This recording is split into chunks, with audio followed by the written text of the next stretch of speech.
Okay, we'll go ahead and get started now. Good afternoon, everybody. Thank you so much for joining us. This is the Power at Sea Prize Apply webinar. A few notes before we really get started here. This webinar is being recorded, so you will be able to refer back to it later, just as you have been all of the other webinars. And you can unmute us to ask any questions, or we can accept questions through the Q&A as well as chat. So feel free to just put questions in as they occur to you, and then we will answer those during the Q&A session, which will be at the end of the webinar. Just a reminder, we do have all of our previous webinars recorded, so you can refer to those. Those are all on the HeroX site. And there's also some OpenSea's office hours. So that's one of our power connectors. And you can register for those. There's a link there. And again, these will be available. These slides will be available. So you can get that link there as well as in HeroX. And these are going to be 30-minute blocks of time to provide support for individual teams to answer questions and provide mentoring. And so a really fabulous opportunity. Please do take advantage of it. Again, there are OpenSea's, one of our power connectors. 30-minute meetings are available. You can request those meetings through the link that is on the HeroX site. We'll just go to the next slide here. So our agenda for today is we're going to just review the prize basics, but then really get into, as this is the apply webinar, what we're looking for, who should apply, and how to apply. We'll also get into a little bit more detail on what exactly to submit in your application. We have a couple wrap-up slides, and then we will get to our Q&A session. So again, you can enter those questions either through the Q&A function on the webinar, or when we get there, you can raise your hand and we will go right into questions at the end. So before we dive into that, just wanted to share some background information. So the first question you may be asking is, who is behind this prize? The answer is the Water Power Technologies Office at the Department of Energy. And we have a pretty simple mission here at WPTO, which I should have introduced myself. That's where I work. My name is Carrie Schmaus. I'm a technology manager at the Water Power Technologies Office. And we have a pretty simple mission. It's harness energy from the world's oceans. For us, that is waves, tides, as well as ocean and river current, and then the gradients, thermal salinity, and pressure. Go to the next slide. One part of our portfolio is called Powering the Blue Economy. That is our collection of non-grid applications of marine energy. And we divide them up into two sections, Power at Sea and Resilient Coastal Communities. Power at Sea is really everything offshore, not grid connected. So things like ocean observation, AUV charging, aquaculture, seawater mining, as well as marine carbon dioxide removal. And that's where we're going to focus because, of course, this is the Power at Sea prize, but just a quick mention of our sister portfolio, which is Resilient Coastal Communities. Those are looking at applications of marine energy closer to shore, but still not connected to the grid. Really interesting things about marine energy that are particularly beneficial to many of these blue economy markets is that marine energy can provide both electrical and mechanical power, depending on the application, may have minimal or no surface expression. There are many opportunities for co-design and integration with other infrastructures, so their offshore infrastructure, for example, and we may be able to leverage some existing maritime supply chains. So we're really interested in seeing how marine energy can serve all these various markets out at sea. And that will serve as our quick background to the Water Power Technologies Office.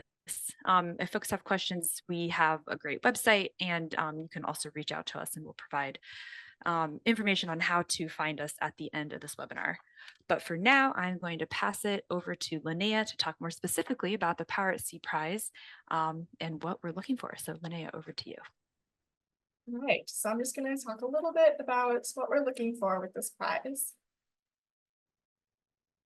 So the goals of this prize are to engage and cultivate a community of new and existing participants in marine energy to introduce new creative minds to powering the blue economy and the marine energy field.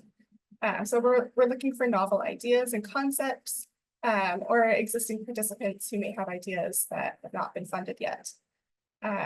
We're looking for new, innovative, and feasible marine energy concepts that have a high likelihood of providing power at sea in the near term, and to accelerate the commercialization of the nascent marine energy industry, And we're looking to introduce competitors to funding mechanisms like WPTO and government funding, and prepare you to compete technically and financially for future funding opportunities.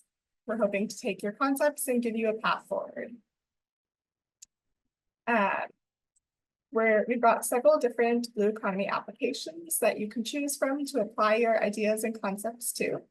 Your system must be a tangible system, subsystem, or component that receives greater than or equal to 50% of its energy needs from a marine energy resource. You can choose any marine energy resource listed here, or any combination of them. You'll also choose a challenge area from a list of specified blue economy integration challenges, and we'll be talking about that on the next slide.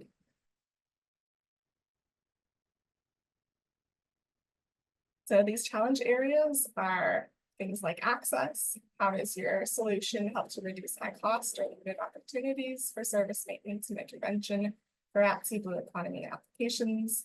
Deployment duration. How can you improve the deployment duration of at-sea blue economy applications? Increasing energy storage, and maybe by increasing capacity of batteries. We're looking at environmental ecological impact. How does your solution minimize the negative effects of interactions with the marine environment at your deployment site? How does it make devices more likely to survive harsh operating conditions that you would find in the ocean? You can hybridize your design with other renewable energy sources. Maybe it can address power gaps in solar or wind energy. And you can use the suitability of power challenge area. How does it match power generation to power needs to maximize efficiency? So now we're going to talk a little bit about who is eligible to apply. So you can compete as an individual, as a private entity, either for-profit or not-for-profit. Non-federal government entities like states, counties, tribes, and municipalities are allowed to compete, and academic institutions are allowed to compete. Only submissions relevant to the technical areas in the rules will be considered. So please make sure you're reading those rules carefully, and making sure that your submission is tailored to the rules document. Any submissions that are incomplete or do not follow the rules document will not be considered. And you do not need to compete as a team. However, if you would like to compete as a team, you can use the forums on HeroX to find other people who would also like to compete with you. You can check out that website there if you want to look for team members. Now, just a quick reminder of some ineligibility requirements. If any of these apply to you, then you will not be eligible to apply. If you are not a US citizen or permanent resident and you are not competing on a team, you cannot apply. If you're not a US citizen, but you are on a team, you can compete with your team. If you represent a private entity that is not incorporated in the US or does not maintain a primary place of business in the US, that would also make you ineligible. If you represent a federal entity, that would be not allowed, or an academic institution outside of the US. Again, if you're connected with the Department of Energy as a current employee or have an immediate family member who's an employee, you would not be able to compete. The same thing if you're at a DOE national laboratory. If you or an entity represented is publicly banned from doing business in the US, that would make you ineligible. Or if you're participating in a foreign talent recruitment program sponsored by a country of risk. And if you represent an entity owned, controlled, or subject to the jurisdiction or direction of the government of a country at risk, that would also make you ineligible. You can find all of this information in the rules document. Now I'm going to toss it over to Amanda, who's going to talk about more specifically how you actually submit your application. Thanks, Linnea. So we've said it several times, read the rules. That's always the first step in how to apply. Once you've had a chance to familiarize yourself, you can head over to HeroX and you can click on Solve This Challenge. Also on HeroX, you can check out the timeline to stay up to date. You can see updates as those get posted, ask questions on the forum. We also have resources available. In that resources tab is also where the rules document lives. And under more, we have links to the webinars, recordings, office hours. Those are also duplicated in the resources because we want to make sure you can find all of these. So when you click on Solve This Challenge, you will get a pop-up that says Join the Challenge, and you'll register to compete. You will need a HeroX account. Those are free. You will need to agree to the competitor agreement for the prize. Just says you've read the rules, you want to apply. Next up, in the competitor registration, you will be asked if you are part of a team, want to form a team. Again, you don't have to. You can compete as an individual. You can also add your team at this point if you know who your team is, or you can do it later. Once you're all set with those registration requirements, you will see that the button that said Solve This Challenge now is two buttons, which are Begin Entry and Join a Team. Go into Begin Entry. You'll be able to create your submission. So the first section is basic introduction. You'll want to go in there, add your title. The description and image are optional, as is letting us know how you heard about the challenge. That's just helpful for us. At this point, it's good to know that you can edit your response anytime between now and the deadline, but that you will want to actively go in there and submit before the deadline. It won't submit application for you. And if you are on a team, your team members can edit the submission, but they also cannot hit submit. Only the team captain or the account holder and submission owner can submit. The next section is the eligibility agreement. You'll need to agree that you are eligible. Review these terms and conditions, agree to those as well. If you disagree with any of them, your submission will be deemed ineligible. Next, you can enter information about your team. Most folks compete on a team, which is why we have these sections. If you're competing as an individual, your team name can just be your name, or you can come up with a fun name. It's up to you. Team members would just be a single person. And for the team location in 9-digit zip code, I just want to highlight the team location is what we use when we make maps of winners during the announcement process. The 9-digit zip is an internal requirement for congressional reporting. It's very important that you give us your accurate 9-digit zip code. If you need help, there's a link in the submission tool, so you can look that up.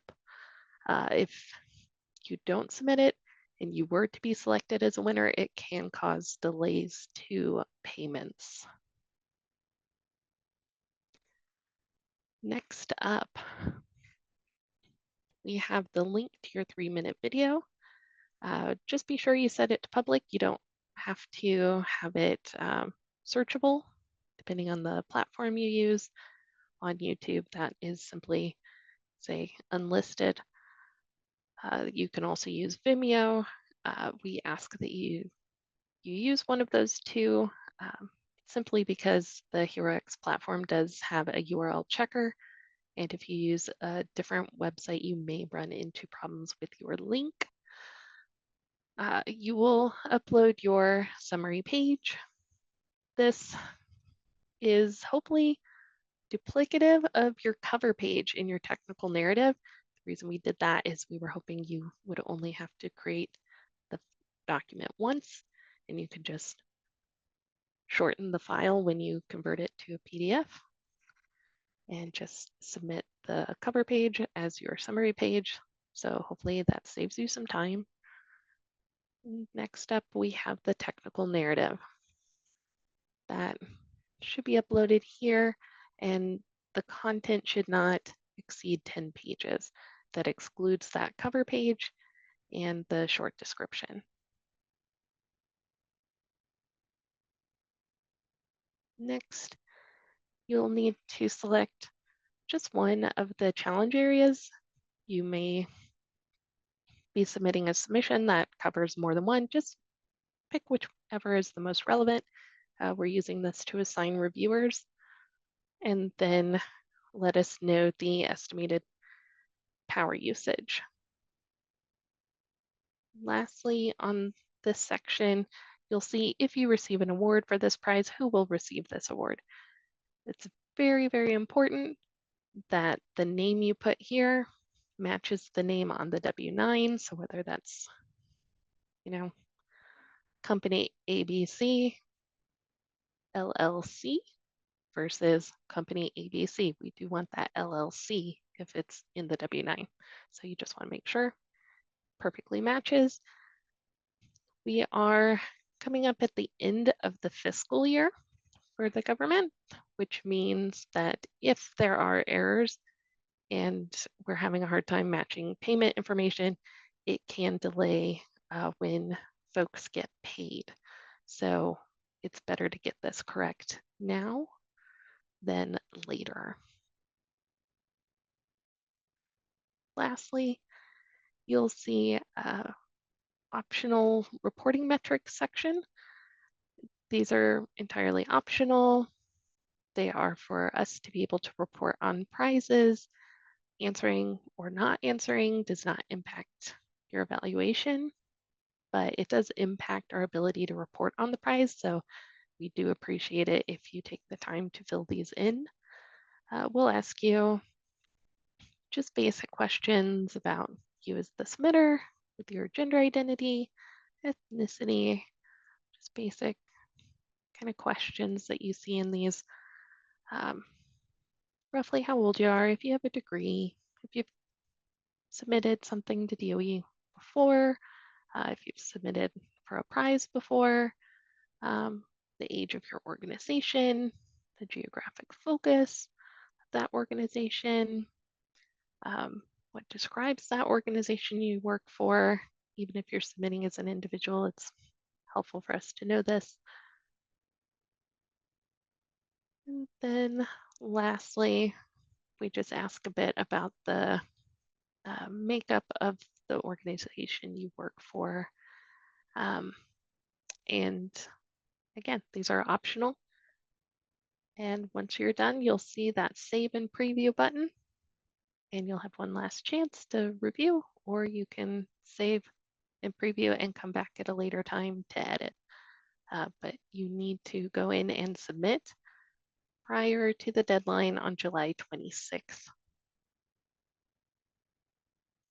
So as a reminder, the deadline July 26th at 5 p.m. Eastern Time.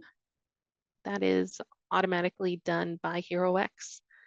So a computer will cut it off at the millisecond. So if you are at all concerned about getting that submission in, you should submit it a little bit early. In this phase, we'll have up to $200,000 in the prize pool, and that's up to $10,000 each for 20 teams. We'll hopefully be announcing winners in August, but that is subject to change. And as we noted, it is near the end of the fiscal year, so it also may impact when the funding comes to you. So what do you submit? Again, it's that summary page, summary slide, the 3-minute video pitch, and the technical narrative. The Summary is public. It's an accept reject, so it's not scored, but you do need to submit it. The 3-minute video will be scored, and the technical narrative will be scored. So when you're looking in the rules document, you'll see that all of the scored materials have scoring statements and content that is suggested. So on the left-hand side of the tables in the rules document, that's the suggested content. Here we have an example is an introduction to your team. Then the scoring statement is on the right-hand side. The reviewers will give that a 0 to 5 score. And what they see is this exact bullet. So they would see the competitor has provided a thorough description of the team and their relevant experience, qualifications, and capabilities. They will then score that again on that 0 to 5 scale. 0 is strongly disagrees or they did not address, and 5 is strongly agrees or fully addresses.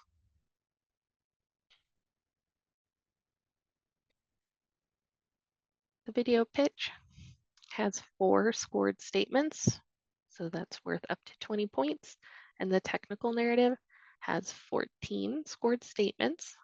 They're broken apart into 3 criterion. Those are identification of application and challenge area, that's 3 statements. Proposed system, subsystem, or component, that's 6. And then team engagement and plan development, that is 5 scored statements.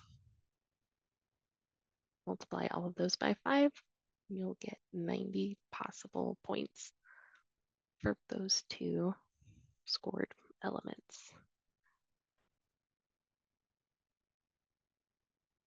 And I'm going to pause. I see that we have some questions coming in. We'll answer them at the end, and we'll be sure to cycle back to these. So if you have a question, definitely drop it in, but we are almost to the Q&A. So video tips and tricks. Again, video link should be public. That's to make sure that the reviewers can click the link and watch the video. We recommend Vimeo and YouTube simply because other file sharing options may not be accepted by the HeroX platform. You're not being scored on the production quality of these videos. It's more important that it's intelligible. We can hear it, we understand what you're saying. If you record yourself doing a PowerPoint, that is just as valid as if you go outside with a, I don't know, a big fancy video equipment and drones and all that. What we're looking for is the content. Narrative tips and tricks. We do have a template, so we recommend you use it. You absolutely don't have to if you don't want to, but it is laid out in a way so that it corresponds with the scoring statements, and that makes it easier for reviewers and yourself to follow along and make sure everything is fully covered. The recommended formats are docs, doc files, and PDFs. I think the preference is PDF, but we can accept any of those. There's a maximum of 5 visualizations or graphics, but make sure that they're easy to read. So if you are using those, you want to make sure that pictures aren't blurry or difficult to read. And again, the cover page is not included in that page count, and hopefully you can use that cover page as your summary page as well, so that you are doing fewer elements here. So that gets us through most of our content here. We have a slide here on staying in touch. So again, HeroX, you can also check out our American Made Challenges website. Email us at poweratc@nrel.gov. There's also several newsletters, and when these slides are published on HeroX, all of these are hyperlinks, and you will be able to click on them and sign up for any of those things. And that is it for our slides. So I'm going to pass to our Q&A MC. We'll ask some questions here.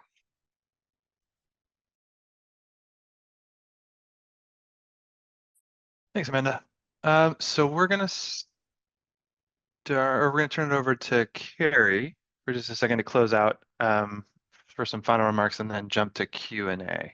And while she's jumping on, Carrie, Amanda, would you mind showing the slide for eligibility while Carrie's talking, please? Absolutely. Thanks, Ben. Yeah, and that'd be great to pull that slide back up. Thanks, Amanda. Yeah, that concludes our presentation. Just some final reminders. Everything is on our HeroX website, which is herox.com/power@sea. And we'll have this eligibility slide up for a little bit so folks can ask any questions about that. And then we'll go back to the slide that has the QR code if you want to scan that. It'll bring you right to our website. So with that, we will turn it over to Ben, who's going to moderate our Q&A session. Great. And as a reminder, we're keeping record of this, so if you can input questions into the Q&A, that would be really helpful for posterity, not the chat, although we will redirect you if you go into the chat to go into the Q&A. So excited to have you guys here. We've gotten a lot of questions, great questions over the course of these other 3 webinars. Looking forward to a few more today. We can just start running down, and I am going to, I think, partially answer John's question to begin with, and then defer to someone else on my team. But John mentions it seems confusing as power and energy is distinct, power being electric power and energy is potential or kinetic, create force for motor power, etc. What do you mean by 50% of power from the sea, ocean itself? So John, power is energy per time. It's literally the units for it. So we're asking that 50% of the power that is harvested from the device at any time over time comes from the ocean. So perhaps that's a wrinkle in our rules. We could specify that it needs to be RMS power comes back. RMS power needs to be 50% or above, or over a certain duration, it needs to be net energy of 50% from the ocean. But we can clarify and get back to this group about that if I understood your question correctly. Does anyone want to address, on the R team, does anyone want to address the office hours or provide a link that they can try again? Looks like Bree's typing an answer with the link. Great. I will go back to open questions. John, reach back out, please. Anonymous attendee asks, if a party wins the concept stage, is the $10,000 a prize, or is the party expected to use it to develop the concept? So this is a prize. The way that we're doing this is we're asking you guys to submit your concepts and do the work up front with the hope that on your part that the submission will earn one of the prizes, and yeah, the $10,000 is a prize to answer your question. Great. We have a question about if you receive an award for this prize, who will receive the award? Since our team has 2 members from different institutions, can we list both institute names in this answer? I have a strong suspicion, but I'm going to defer to our team more on the prize delegation side if they have an answer for that. Yep, so we make one payment. So we would ask that you select one person or entity to be listed and then split the prize on your own.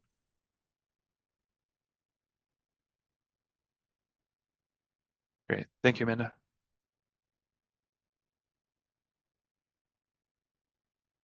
All right, I think straight back to you, Amanda. Do you have to win a concept phase prize to apply for the develop phase?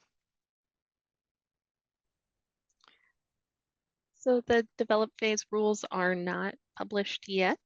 That will be provided to folks in the next rules document. So stay tuned.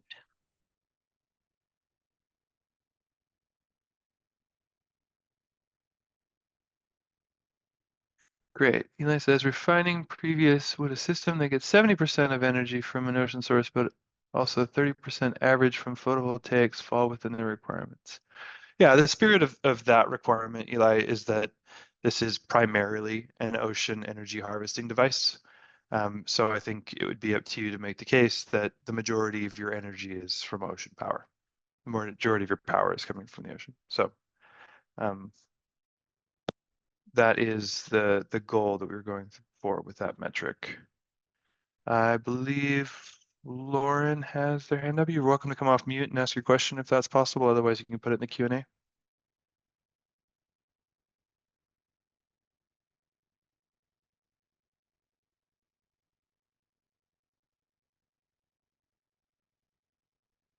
Oh, no worries. Thanks, Lauren. All right.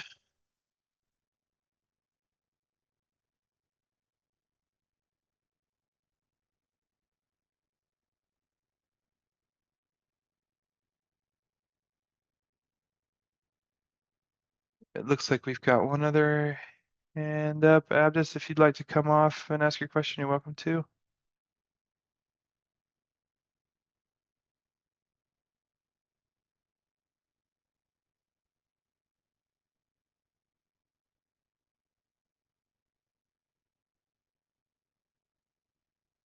If you try and we're not hearing you.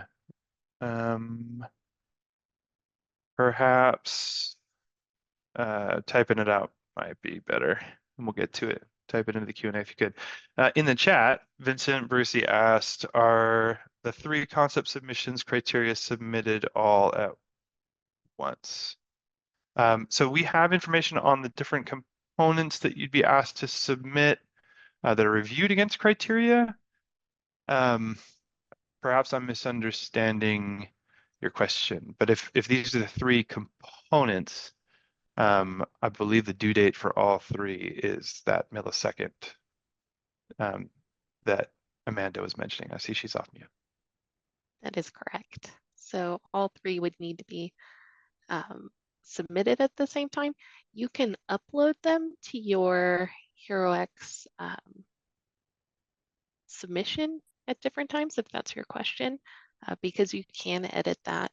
So if you have one thing ready to upload now and you want to upload something else in a couple weeks, that's totally fine.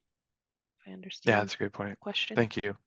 And uploading things early, especially since you can change, not submitting, but uploading things early, especially since you can change and re-upload things, is a really good practice, just so that you're not running up against a submission deadline and miss that millisecond. Wow, I Just shouldn't to say it that. answer, Yeah, go ahead, Carrie. oh, sorry, just to answer a question that came to my mind when you said that if I were a potential competitor, no, we don't go and look at anything before the submission date. So you can upload and re-upload as much as you want, and we won't see any of that until the prize actually closes.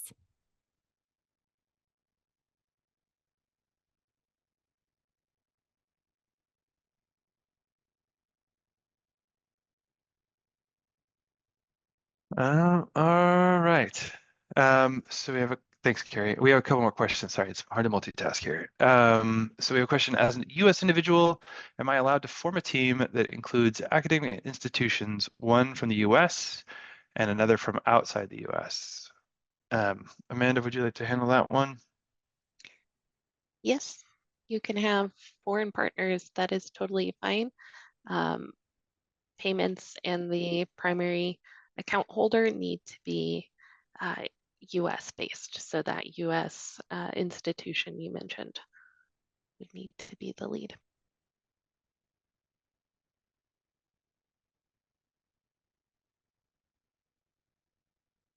All right, it appears as though John's having a conversation with Bree. I'll let that take care of itself, but we are making office hours available to folks. If there is a problem, we'll follow up on that. Someone asks, what about propulsion for marine vessels? Is this part of this? Carrie, would you like to handle this one? Yeah, just thinking through this. So I'll say what I think the question is, and then I'll try to answer it. So I'm assuming by marine vessels, you mean like large ships, research vessels or similar. Um, and I guess we haven't explicitly said no to that. Typically power at sea is looking at sort of smaller energy uses like another, like a AUV or ocean observing type device. Um, so that was kind of more what we had in mind. But so long as you read through the rules document and can make the case that that is part of, you know, the scope that we're looking for, then I think you can propose anything that's within scope according to the rules document. That was not a super polished answer. Does anyone have anything they'd like to add to that? Yeah, I think I see where you're coming from, Carrie. I noticed that Linnea just came on. I'll defer to her for a second, but I have some thoughts after. Yeah, I just wanted to point out that one of our challenge areas is deployment duration. So using marine energy to increase deployment duration, doing that mechanically sounds like it would meet some of our requirements. Correct. Thank you. So I was going to say something very similar. So we have underwater vehicle charging on the slide that's being shown right now as a potential power at sea market that could be addressed here. There's ocean observation and navigating, which could potentially involve propulsion. But to Carrie's point, we're not looking, power at sea isn't encompassing large shipping vessels or super tankers or something like that. That's not within the scope of what or the spirit of what we're looking to address here with power at sea specifically. So yes to propellers, but it needs to be a power at sea market. Or, I mean, it doesn't have to be propellers. There's all sorts of cool propulsion out there, but you get my gist.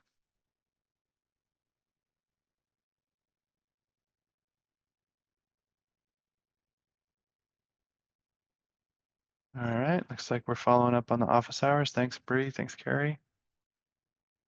Do we have anything else? I'll just We're here. note that Abdus, your hand is still up. If you did have a question. Okay, went down. So it looks like that was perhaps an error. Okay, great. Vincent in the chat asked, can you restate the technical narrative criteria scored points 3 had 5? What? Sorry, I'm not sure I understand your question. Can we go back to the slide that has the 3 items they have to submit with this one?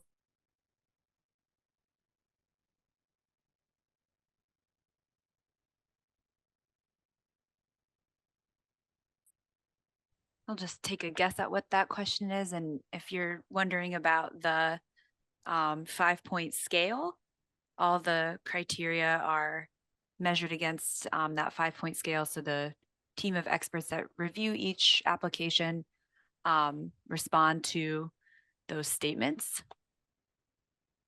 on a scale of 0 to 5. A follow-up comment is there's 14 scored statements. Yep, so we didn't have those. I have those in the backup slides here. So yeah, when you go into the rules document, you can see all 14. For the technical narrative, we have 3 under criterion 1. Those statements are the system, subsystem, or component is adequately described and is a novel approach to resolving the identified integration challenge. The system, subsystem, or component has the potential to serve the identified blue economy application and will meet the needs of the blue economy application. And the proposed concept is either a newly developed novel concept or builds on previous research pursued. Is that what you were looking for? Is for us to go through these?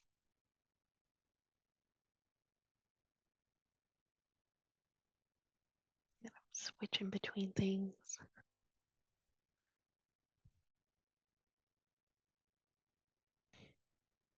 Okay, I'll go ahead. We have a little time here. Walk through criterion 2 in the technical narrative. There are 6 scored statements here, each on a scale of 0 to 5. Although we do have one here that is the submission is technically feasible. That is a 0 or a 5. It's a yes or no.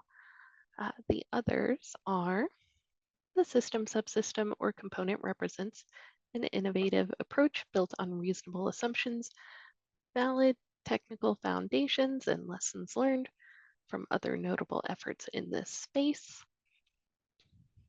The applicant justifies the method of power generation and has sufficiently explained its principles of operation.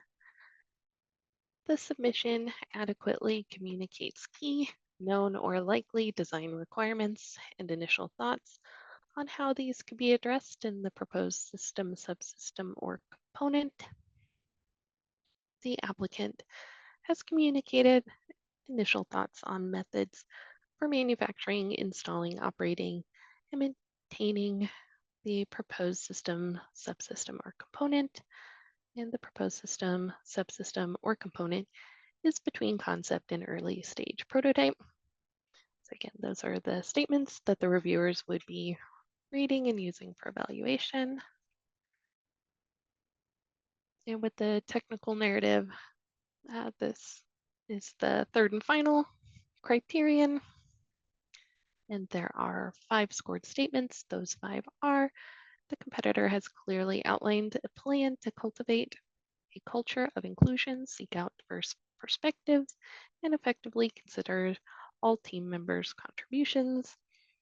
The competitor has a clear plan to accommodate a diverse team and any team member's specific needs. The competitor has provided detailed plans for proceeding with the development of the proposed concept in the next phase.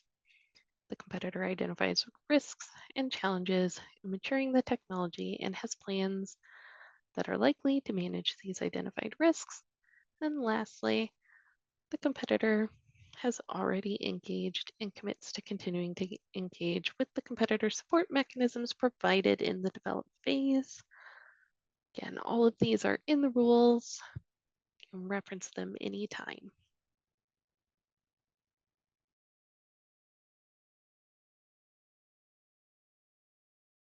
Thank you, Amanda. That was a lot. Appreciate it. All right. So moving on, hopefully that answers the earlier question. Moving on, we have when we submit our ideas, some systems have not been patented yet. Will DOE be able to protect some of those ideas? Bree's typing an answer, presumably with the text directly from the rules, but I'll read it for you here. Quote, all submissions that you wish to protect from public disclosure must be marked according to the instructions in section A.10 of this appendix. Unmarked or improperly marked submissions will be deemed to have been provided with unlimited rights and may be used in any manner for any purpose whatsoever. But those that are marked, that privacy will be respected. And that last bit was mine. All right. Does an award here for either or both concept develop phases disqualify the applicant from other non-WPTO funding opportunities, for example, along the line of SBIR, STTRs, etc.? Great question.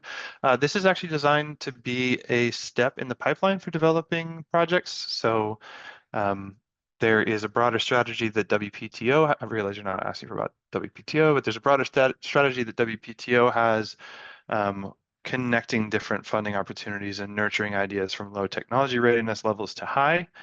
Prizes fit into that progression. And there isn't anything to say that work funded here couldn't be funded by other agencies so long as it's not directly duplicative of effort. So the federal government will not fund the same project, the same effort twice. That's unfair.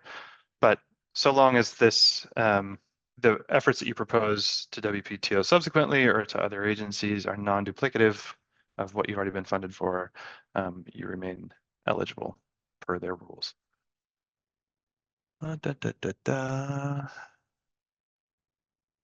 Waiting for anything else in the QA or chat currently.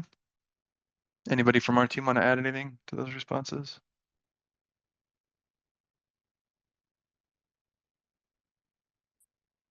Just some reminders that are on the screen, but in case you're listening or like to hear things, I'll just let everybody know that, again, the HeroX webpage is herox.com/power at sea. There's also an American Made Challenges webpage that has more background information on resources. And then if you have any questions after this webinar, you can email poweratc@nrel.gov and the prize team will get back to you. You can also post things on the HeroX forum. We monitor that quite closely and we'll share any answers to questions that are relevant to competitors largely on the HeroX platform. So plenty of opportunities to reach out to us on this one.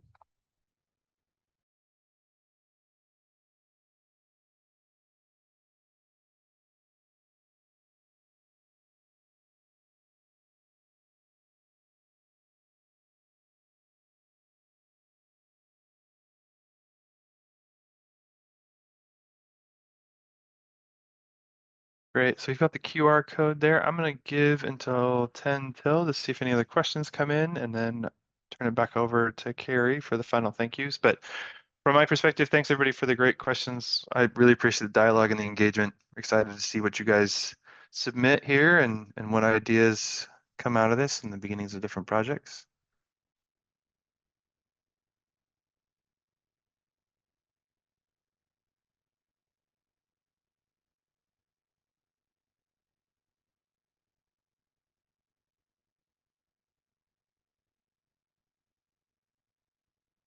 All right.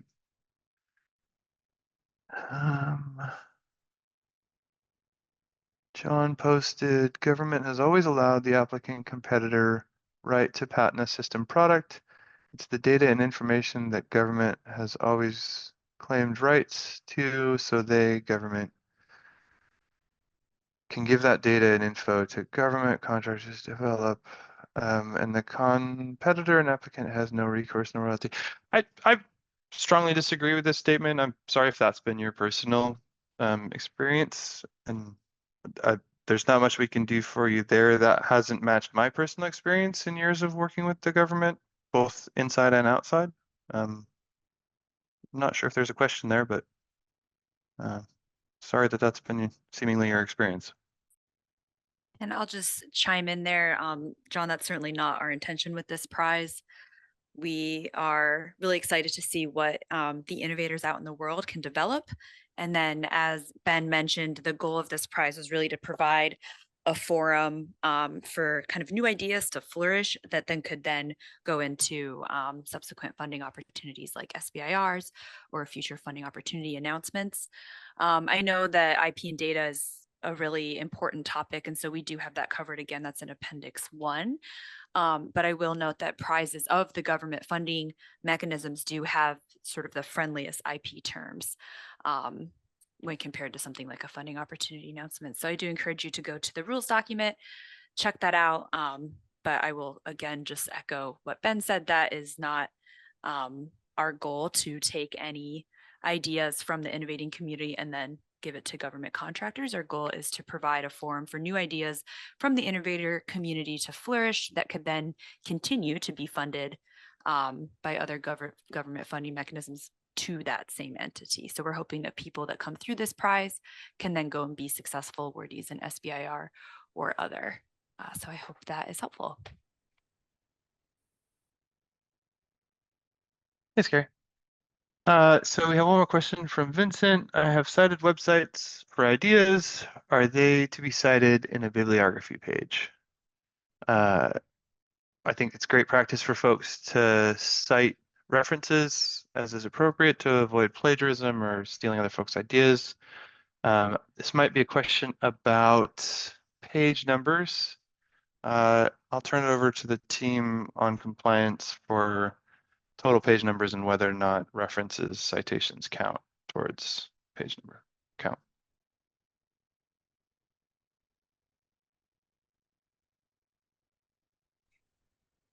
I would say that if it's an appendix and it's added on, it would not count. Mostly because our reviewers are instructed not to click on external links. So they're actually not going to click on those links, but it is good practice to include them. So you're welcome to include them and have it not count. Thanks, Amanda.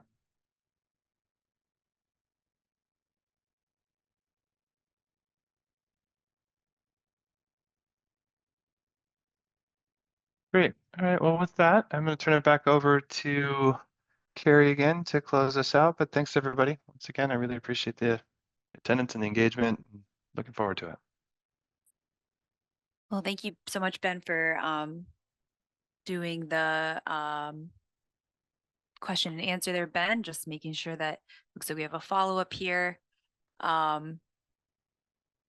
And oh, John, that's interesting. So John says he'd submitted to SBAR, NASA, DOE, DARPA years ago, 87 to 94, and that's what you saw in the rules. So I'll just confirm that is not our intention here.